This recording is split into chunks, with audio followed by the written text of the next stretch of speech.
doctor en documentación y en comunicación, profesor de la Universidad Internacional de La Rioja y miembro del grupo EC3 Metrics. Y además es autor de un gran volumen de trabajos científicos y también imparte docencia y con unas magistrales clases magistrales, digamos mejor. Y hoy nos va a hablar de ética y estética en las figuras de los artículos. Rafael. Bueno, me van a disculpar que vaya rapidito, porque así dejamos algo de tiempo también pues, para después las preguntas. Bien, la idea era hablar sobre la importancia de hacer buenas figuras, que sean buenas figuras porque el contenido esté correcto, porque esté expresado de la mejor manera y porque además incluso si es bello, mejor, ¿no? Pero ya sabéis que la base primero es la ética y sobre la ética construimos la estética. Bueno, rápidamente agradecer. Yo tuve un profesor en el máster de evaluación científica de Granada, Víctor Herrero, que me dio un curso de visualización de datos y probablemente no, fue el curso que más me gustó, ¿no? Entonces, de alguna manera, este curso es deudor de esta presentación y todo lo que hago sobre visualización de datos es deudor de ese curso que el profesor Herrero me impartió. Bueno, vamos a partir de algo importantísimo y es que los artículos científicos no son ni más ni menos que son trabajos originales que aportan conocimiento original y en el contexto de la investigación cuantitativa ese conocimiento original se suele sintetizar en los gráficos. Es decir, que lo más importante de un artículo científico es lo que aparece en los gráficos, que son los principales resultados. Por tanto, es algo fundamental, ¿de acuerdo? Un buen gráfico facilita el análisis, facilita la interpretación de los datos y además es el componente visual de la imagen, el componente visual del artículo, con lo cual es quizá el representante del artículo con mayor importancia, ¿no? No sé si os pasa, pero a mí cuando me llega un artículo para revisar, lo primero que hago es leer el título y el resumen y rápidamente empiezo a ver los gráficos, ¿no? Porque los gráficos tienen esa capacidad de sintetizar muchísima información y de darte una idea profunda de qué es lo que se ha aportado, ¿no? Con lo cual es algo que yo creo que es fundamental a nosotros como investigadores, pero también en nuestras facetas de revisores y de editores, ¿eh? Te llega un artículo y rápidamente, mirando los gráficos, te haces una idea muy buena, muy exacta de la profundidad del artículo, de la característica de la investigación y de la importancia de los resultados, ¿de acuerdo? Porque los gráficos son lo primero que captan la atención, es el componente visual, igual que nosotros. Lo primero que, cuando conoces a una persona, lo primero es la imagen, después ya empiezas a profundizar en ella, pero lo primero es la imagen, ¿no? Es algo fundamental.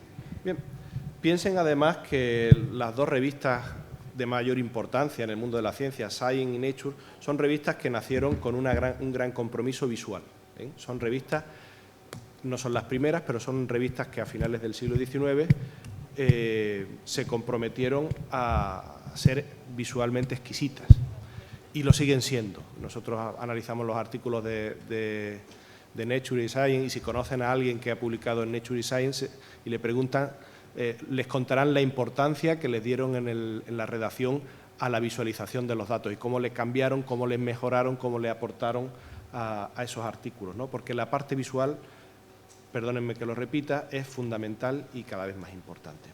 Además, la parte visual, los gráficos, de alguna forma también, junto al lenguaje escrito, se complementan junto a las tablas. ¿Qué es mejor, una tabla o un gráfico? Miren, esta tabla y este gráfico representan lo mismo, ¿de acuerdo? Son los mismos datos. Aquí vemos la media sería el punto, la media 3,13, political tal, la media sería 1,82, ven el punto. Vemos la desviación estándar, que sería la línea cuando es continua para cada uno, ¿eh? Desviación estándar 1,49 por arriba, 1,49 por abajo. Vemos el mínimo, ¿eh? Que sería justo donde la línea pasa de ser continua a ser discontinua. Es decir, en un gráfico, si sabemos hacer una buena metáfora visual, podemos sintetizar. Entonces la pregunta es, ¿qué es mejor, un gráfico o una tabla? Pues depende. Si nos interesa el dato concreto, la tabla. Si lo que nos interesa es analizar y comparar los diferentes elementos, una buena metáfora, si es buena, siempre será más sintética. Además, fíjense cómo este gráfico descarga de información, y es la misma información, ¿no? Es decir, en la medida de lo posible nosotros, como desde el punto de vista de editores, vamos a intentar siempre ver la posibilidad de visualizar información que de otra manera parece, pues, quizá mucho más indigesta, ¿no? Bueno, ya saben que desde hace un tiempo existen los gráficos estáticos, sobre todo los gráficos dinámicos. Los gráficos dinámicos son esos gráficos que están subidos en páginas web que nos permiten cierto dinamismo. Eso es algo que de momento las revistas utilizan poco, porque cuando hacemos artículos también tenemos que pensar que esos artículos se imprimen, pero no es algo que escape de la parte científica, en la cuestión de que si vas a hacer un proyecto de investigación, pues puedes poner un gráfico dinámico que siempre es más rico. Incluso sería interesante que una revista le haga difusión a alguno de sus artículos y en la difusión los gráficos sean dinámicos, de tal manera que permita que la persona que esté observando el gráfico pueda modificarlo, pueda reordenar los casos, pueda pinchar para ver exactamente cada uno de los casos en los valores que hay de fondo y demás, ¿no? Y tenemos esa posibilidad, porque ya hay muchísimos programas, desde Google a Tableau, incluso Excel te permite esa posibilidad de subir gráficos a Internet y que la gente que lo está visualizando pueda tener una mínima interacción o una interacción más profunda con ellos, ¿no? Bueno, y la pregunta sería, ¿qué es una figura? Pues las figuras no son ni más ni menos que representaciones preestablecidas que basan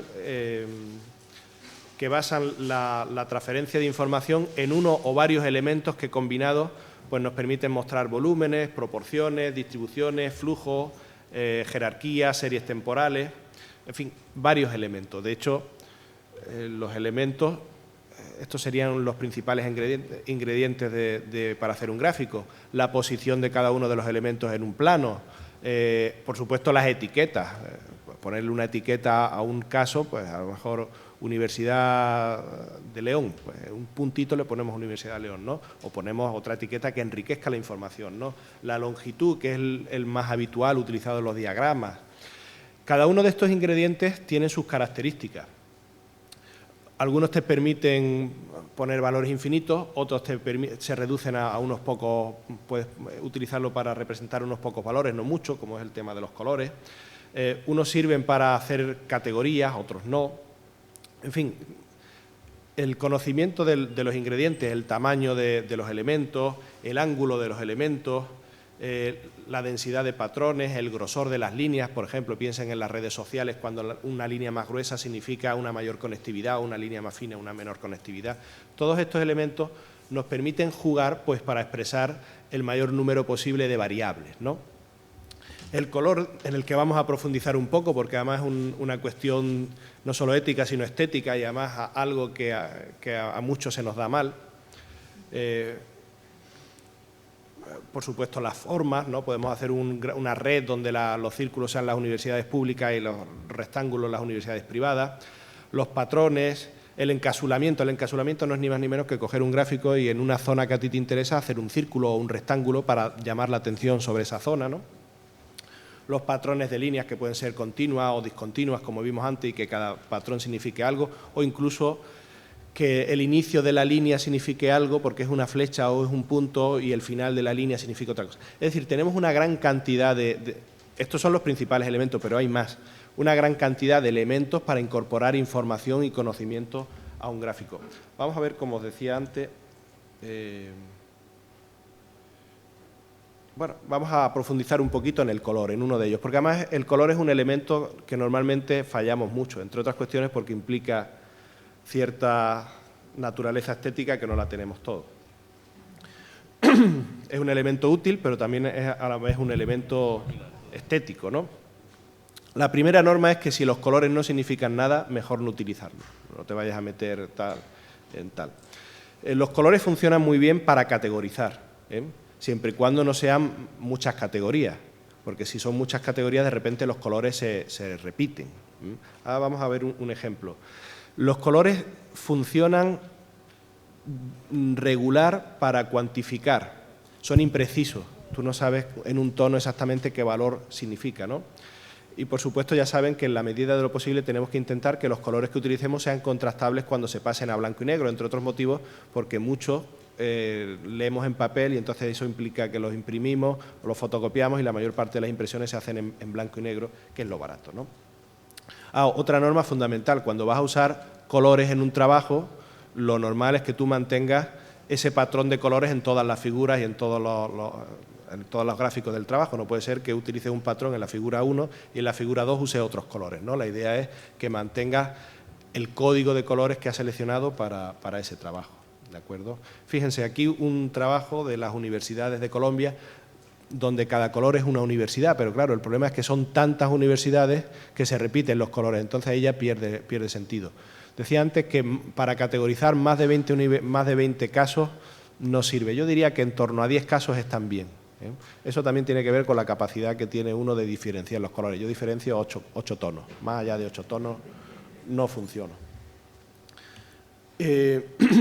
Otra cuestión que os decía, los colores cuando se utilizan para representar valores. Pues miren, aquí claramente esto sería el tono verde, desde amarillo hasta verde, el promedio de citas que tiene cada una de las revistas. Obviamente yo no sabría decirte este tono a qué promedio corresponde. Aquí lo único que vemos es una tendencia, pero no es preciso, ¿vale? Es decir, que nos sirve para ver tendencias, pero los tonos de colores no son precisos. Y además, siempre que usamos los colores para representar datos, tenemos que acompañarle la leyenda donde te indica cuál es el valor mínimo y el valor máximo, aunque después seamos un poco imprecisos, ¿no? Lo mismo, igualmente, cuando utilizamos el volumen, también tiene que tener aquí la leyenda de más o menos cuánto significa el volumen, ¿no? Mi consejo es que aquellos que no saben combinar, yo no sé combinar. Aquellos que no saben combinar, pues que usen Pantones, que hay muchísimos. Entonces, si por ejemplo vas a la Universidad de La Rioja, que tiene un color rojo, pues buscas ese color rojo en Internet y te dice con qué otros colores combina. Y está estupendo porque tienes una gama de 4 o 5 colores con los que combinar. Ya sabes que vas a hacer algo para La Rioja con color rojo, que va a ser predominante, pero con otros colores que efectivamente... Y esto también para la ropa. Yo lo tengo fácil porque yo uso siempre Pantones militares, o sea, azul, marrón, verde, sabes que cualquier color que utilicen los ejércitos entre sí combinan, con un fondo de blanco.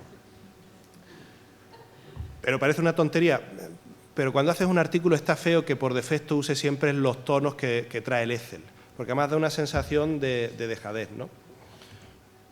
Bueno, ¿dibujamos a mano? No, normalmente usamos paquetes ofimáticos. Es decir, nosotros generamos gráficos, por cierto, gráficos vectoriales, hoy vamos muy bien de tiempo, gráficos vectoriales que nos genera el Excel, que nos genera el PowerPoint, que nos generan otros paquetes de cálculo o concretamente desde lo más fácil o sencillo, que sería el Excel, a lo más complejo, que sería el paquete R. O existen paquetes concretos de visualización, como puede ser Tableau, a mí me gusta mucho Tableau. Y RawGraph me gusta mucho, que es una página a la que tú le subes los datos y te genera el gráfico y te genera el formato vectorial, el SVG, te lo descarga, que es una maravilla. Y obviamente los paquetes estadísticos también te generan gráficos, ¿no? Paquetes como el SPSS, el Estadística, el XLStat. Pero hay algo fundamental. Una vez que tú has generado el gráfico, es bueno que ese gráfico, que normalmente es vectorial, lo trates visualmente con programas de diseño vectorial, no con el Photoshop, concretamente con el InDesign. Pongo aquí Illustrator, pero es un error, el InDesign. O el Inkscape, que es gratuito. Paquetes que te permiten mejorar, incluso te permiten hacer gráficos. No he puesto aquí ningún ejemplo, pero yo he hecho algún que otro gráfico propio retocando otros gráficos o uniendo 2 gráficos en uno, y es habitual. Es decir, que si quieres hacer gráficos para artículos, sería bueno que uno tuviese control y manejo de estos programas de edición de imagen, ¿no? De edición de imágenes vectoriales. Bueno, vamos a ver unos gráficos rápidos, pero existen muchísimas metáforas visuales. Yo creo que uno de los problemas que tienen los investigadores es pues que tienen un maletín de herramientas limitado y al final tú haces lo que puedes con las herramientas que tienes. Con lo cual, cuanto más amplíe tu maletín, cuantos más gráficos conozcas, más posibilidades tienes de hacer artículos, ¿no? Esto lo he retocado, pero como he llegado un poquito tarde, al final los cambios que he hecho estos días no... Bueno, el gráfico que más se utiliza, del que más se usa es el diagrama de barras, pero les tengo que decir que el diagrama de barras, incluso el que trae el Excel, tiene mucho margen de mejora, ¿vale? En primer lugar, pues este gráfico, por ejemplo, podría ser una línea, no tendría por qué ser un diagrama de barras porque tiene un eje cronológico, podría ser un diagrama de líneas, ¿no? Va viendo a lo largo del tiempo. En el diagrama de barras tenemos que tener en cuenta cuestiones tan importantes como el orden interno, es decir, que normalmente haya un orden interno donde se representen los datos desde el que más datos tienes al que menos, ¿no? Para que así exista de alguna forma una lectura que implique una especie de ranking de los casos, ¿no? De mayor a menor o de menor a mayor. Mucha gente, no sé si habéis visto, pero muchas veces se ordenan alfabéticamente. Eso es un error evidente, ¿no? Tenemos que tener en cuenta cuestiones como las etiquetas de los diferentes ejes, del eje X, del eje Y, las etiquetas de los valores individuales de cada uno de las columnas, cuando son importantes. Y también cuestiones estéticas tan simples como, por ejemplo, si esta línea no hace nada, borrarla. Es decir, eliminar elementos superfluos que no aportan nada, ¿no? Pero fíjense, no sé si se dan cuenta, el tamaño, el grosor que tiene esta columna frente a esta. Por defecto, el Excel nos genera unos diagramas de barras con un grosor incorrecto. Lo normal es que la distancia que hay entre las barras sea mucho menor que el propio grosor de las barras. Lo veis aquí, ¿no? Aquí, por ejemplo, tiene una distancia del 75% en relación al grosor de la barra. Es decir, que hay cuestiones que tenemos que modificar. O dicho de otra manera, que no nos podemos conformar con el gráfico que por defecto nos genera el Excel, sino que el gráfico después tiene que ser trabajado, ¿no? O, por ejemplo, cuando se ajustamos el eje X, oye, el máximo valor aquí es 118, ¿por qué está hasta 140? Pues si borramos y le obligamos al gráfico que sea hasta 120, los datos se ajustarán mejor, ¿no? Es decir, que la creación de gráficos tiene mucho de cuidado posterior. Nosotros cuando nos llega un gráfico, ¿os acordáis el antiguo gris azulado del Excel? Cuando te llega un gráfico y te das cuenta que el autor directamente lo ha generado en el Excel y te lo ha copiado, pues lo que estás viendo es que hay poco interés por los detalles, ¿no? Y cuando te encuentras poco interés por los detalles en los gráficos, normalmente eso implica que hay poco interés en otros apartados, ¿no? Ya sabéis que la publicación científica de calidad se caracteriza por el cuidado exquisito de cada uno de los detalles, ¿no? Bueno, este sería un gráfico, un diagrama de barras mal ordenado alfabéticamente. Un diagrama de barras horizontal, que muchas veces es mejor porque te permite incluir más información, más casos en un eje horizontal. Otra variedad de un diagrama de barras, una pirámide de población, que esto aparentemente no se puede hacer con el Excel, pero sí se puede hacer con el Excel. Tienes que toquetear un poquito, pero se hace. Y oye, ¿por qué no una pirámide de población si es un gráfico que todo el mundo entiende, ¿no? Un diagrama de líneas, que son normalmente una evolución en un eje temporal, y si en este caso con dos casos, natalidad y mortalidad en España, ya las líneas se han cruzado. Un diagrama de áreas, un diagrama de áreas rich line, que nos permite, no nos da exactamente el dato, pero nos permite comparar casos fácilmente. Aquí, por ejemplo, vemos las horas del día en las que la gente practica diferentes deportes. Vemos que hay deporte de mañana, deporte de tarde, deporte... Un boom chart que nos permite ver la posición, por ejemplo, de un país o de una universidad en un ranking a lo largo del tiempo. Este gráfico a mí me gusta mucho, el box plot, el gráfico de caja y bigote, que nos permite ver la distribución de un grupo, dónde sería la mediana, dónde estarían los...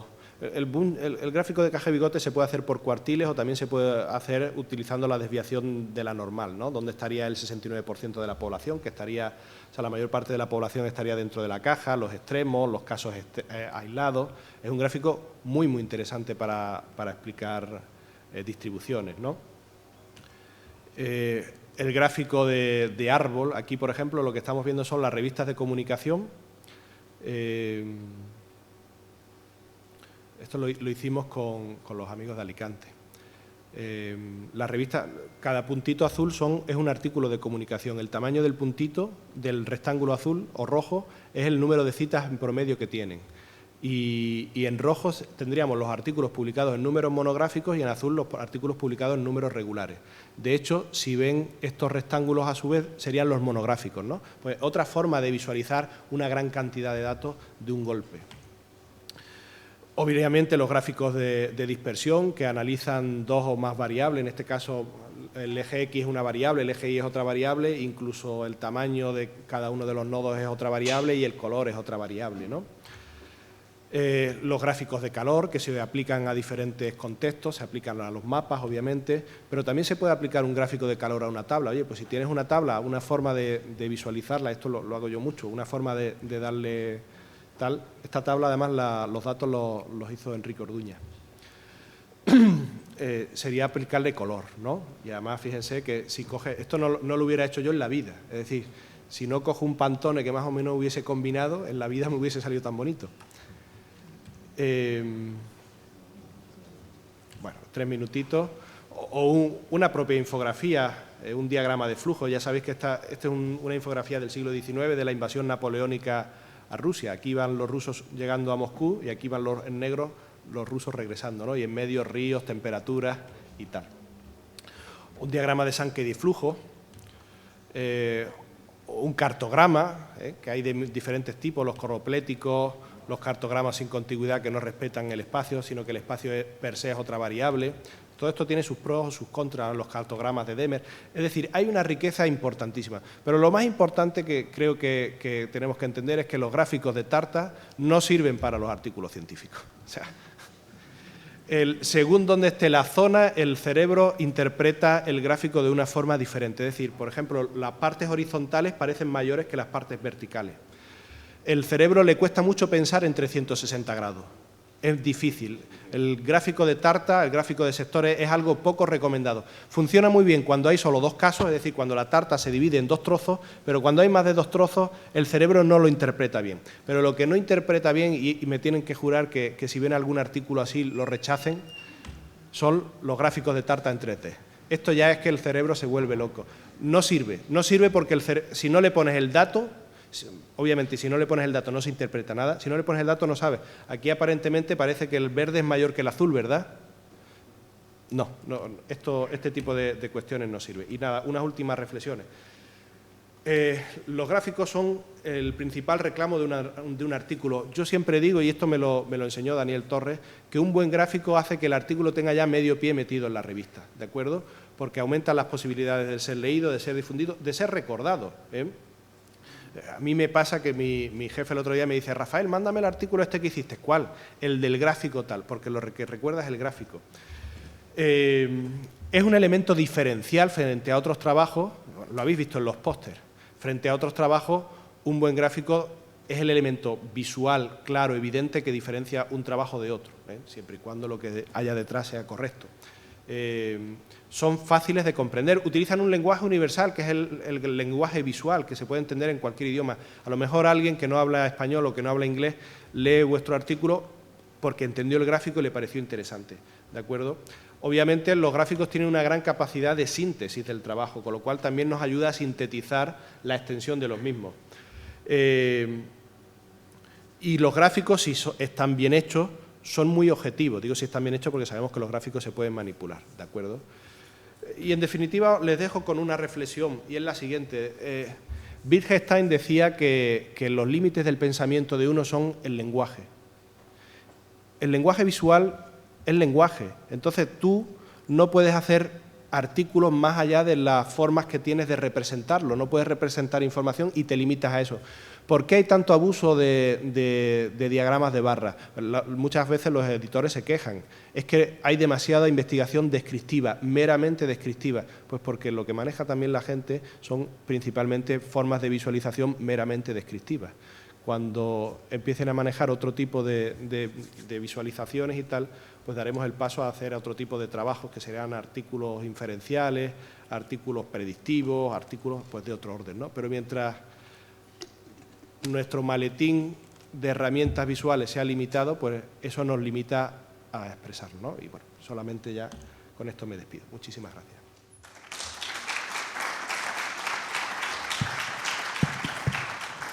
Muchísimas gracias, Rafael, por esta presentación tan rápida y además con unos resultados finales tan visuales. Si tenéis alguna pregunta que hacer, ¿no? Yo sí que tengo una pregunta que hacer, ¿no? Bueno, nosotros como bibliotecarios, que tenemos siempre otro punto de vista, pues nos sorprende que siempre demos tanta importancia a los resultados, precisamente los gráficos como visualización de esos resultados y de forma sintética demostrarlos, y quizá a lo mejor eso debería de estar recogido en las normas de autores de las revistas, que luego no te dan tampoco ninguna información de cómo realizarlos. Tanto, no solamente de la forma estética, sino también la forma ética de tratarlos, que muchas veces ahí también hay, como nos has dicho, hay grandes fallos, ¿no? Bueno, las revistas españolas se han echado a las espaldas la carga muchas veces de formar a investigadores de forma proactiva, porque conforme el investigador sea mejor, los artículos serán mejores y las revistas serán. Entonces nos encontramos revistas que tienen unos manuales para el investigador que le dicen cómo hacer un buen título, cómo hacer un buen resumen, y también es cierto que hay elementos de cómo hacer un gráfico, ¿no? Pero suele estar limitado, pues otra parte más que tengamos que echarnos a la espalda, porque al final lo que nos interesa es que la comunidad mejore y que con ello mejoremos todos. Pero sí, pero como todo, tanto hay que aprender. Es que me había puesto la alarma para... Bueno, pues muchísimas gracias. Si no hay ninguna pregunta más, pasamos a la mesa siguiente. Muchísimas gracias, Rafa.